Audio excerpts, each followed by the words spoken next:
আসসালামু আলাইকুম সুধী মণ্ডলী। গাজী ফার্মেসি থেকে বলছি, doctor G M Lutfur Rahman. আজকে আপনাদের হার্ট সম্পর্কে দুটি কথা বলি। হার্ট হলো শরীরের মূল চালিকা শক্তি। জন্ম থেকে মৃত্যু পর্যন্ত এই হার্টের ক্রিয়া নিরঙ্কুশভাবে নিরবিচ্ছিন্নভাবে চলতে থাকে। প্রতিমধ্যে অনেক সময় হার্টের সমস্যা হয়।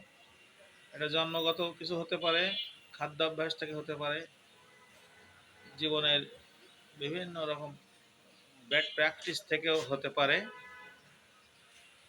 সুতরাং হার্ট ভালো রাখুন, সুস্থ থাকুন, দীর্ঘায়ু লাভ করুন এবং হার্টের জন্য খাদ্যাভ্যাস তৈরি করা উচিত।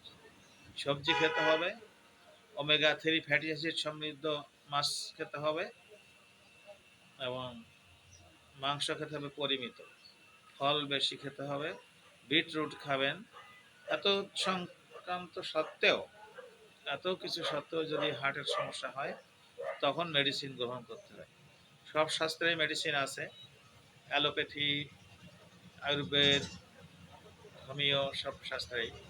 আমি হোমিওর কথা বলবো। হোমিওপ্যাথি হোমিওপ্যাথিতে হার্টের মহৌষধ আছে।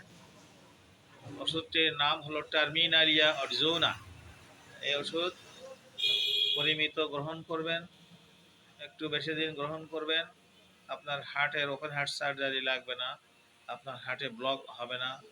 সামান্যতম ব্লক হলে সেই ব্লক খুলে যাবে যদি আপনি হোমিওতে এই ওষুধ গ্রহণ করেন। সুতরাং হোমিওপ্যাথি গ্রহণ করুন, সুস্থ থাকুন এবং হার্টকে ভালো রাখুন। আর আমার হোয়াটসঅ্যাপ নাম্বার 01711 972938।